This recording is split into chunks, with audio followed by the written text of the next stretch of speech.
नमस्कार, आप देख रहे सिटी पोस्ट लाइव। मैं हूं रिया रजक। बिहार के नगर विकास एवं आवास मंत्री नीतीश मिश्रा ने जनता दरबार के बाद बताया कि राज्य सरकार 11 सैटेलाइट सिटी विकसित करने की योजना पर काम कर रही है। इन क्षेत्रों में जमीन की खरीद बिक्री पर 31 मार्च 2027 तक रोक लगाई गई थी, जिससे कई जमीन मालिकों को परेशानी हो रही थी। अब सरकार ने फैसला लिया है कि जरूरत पड़ने पर लोग अपनी जमीन नगर विकास एवं आवास विभाग को बेच सकते हैं। मंत्री ने मॉनसून के दौरान जल जमाव की समस्या पर भी बात की। जी, उन्होंने कहा कि अगर किसी इलाके में बारिश का पानी जमा होता है तो लोग सीधे विभाग से संपर्क कर सकते हैं। सोशल मीडिया पर मिलने वाली शिकायतों पर भी तुरंत कार्रवाई की जा रही है। उन्होंने बताया कि नगर निगम और बुंडकों को पहले से तैयारी करने के लिए निर्देश दिए गए हैं। नालों की सफाई और जल निकासी व्यवस्था को बेहतर बनाया जा रहा है और ताकि लोगों को बारिश में परेशानी ना हो।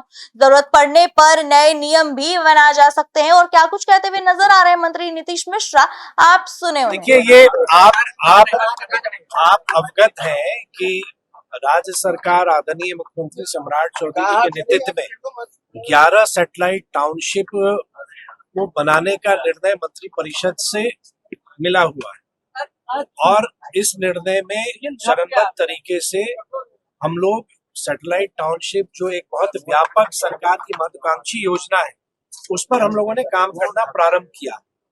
एक विषय आया था कि उन 11 स्थानों में 7 स्थानों पर 31 मार्च 2027 तक किसी भी तरह की जमीन के खरीदने पर, बेचने पर या ट्रांसफर करने पर रोक लगी हुई थी। बहुत जगह किसानों की और जो भूस्वामी है उनका ये विषय आ रहा था कि किन्हीं को आकस्मिक जरूरत है अगर राशि की, तो वो उसका भुगतान कैसे होगा।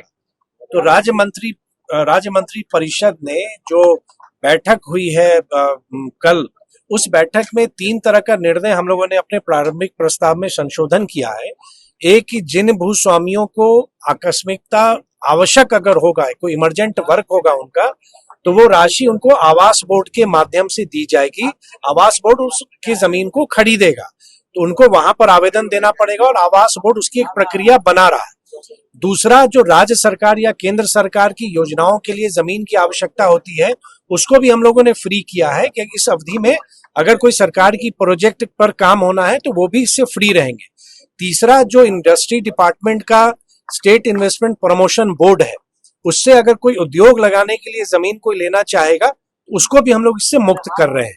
तो ये भूस्वामियों को एक बेहतर रेट मिले और बिहार की जो निजी रेती भूमि परचेज करने की 2026 की नीति है, उसके प्रावधानों के तहत जो राशि होगी वो भूस्वामियों को दी जाएगी। सर, एक और सवाल है सर, मानसून को लेकर क्या है सर? जगह सर नहीं, अगर कोई ऐसे आपके ध्यान पर है तो तुरंत मेरे संज्ञान में दीजिए। हमको तो सोशल मीडिया पर जो भी कोई टैग कर रहा है, मैं खुद उस पर रिस्पांस ले रहा हूं। और ना सिर्फ पटना नगर निगम या बुडको, बल्कि बिहार के सभी शहरी निकाय को स्पष्ट निर्देश दिया गया है कि पिछले वर्षों के अनुभव के आधार पर आपको जो बेहतर प्रबंधन करना हो कि जल जमाव ना हो। देखिए, प्रकृति जब बहुत एक्सेस रेन होगा तो उसकी तो एक अलग विषय है, लेकिन हाँ, पानी अगर कहीं लग रहा है तो उसको हम लोग तुरंत निकालें। कोई योजनाएं अभी चल रही हैं, उसको कंप्लीट किया जा सकता है तो तुरंत उसको कंप्लीट करें। और भविष्य में जल जमाव ना हो, अगर कोई नई योजना बनाने की आवश्यकता हो तो नई योजना भी बनाएं। तो स्पष्ट निर्देश हम लोगों ने दिया हुआ है और अभी भी लगातार विभाग के स्तर पर एक व्यापक मॉनिटरिंग भी की जा रही है।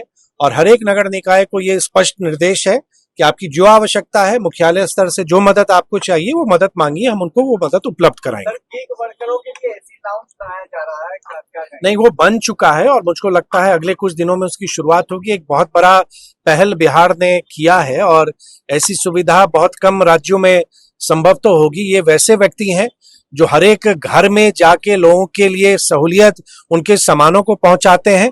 तो हम लोग का जो वेदर कंडीशन है, बहुत अभी गर्मी है या कभी बारिश में या एक्सेस ठंड में, तो एक आवश्यकता महसूस हुई, तो प्रयोग के तौर पर 2 गिग वर्कर्स के लिए हम लोग ने लॉन्च बनाया है। फीडबैक अच्छा रहा, बढ़िया से इसका संचालन हो पाया, तो भविष्य में हम और भी बनाएंगे।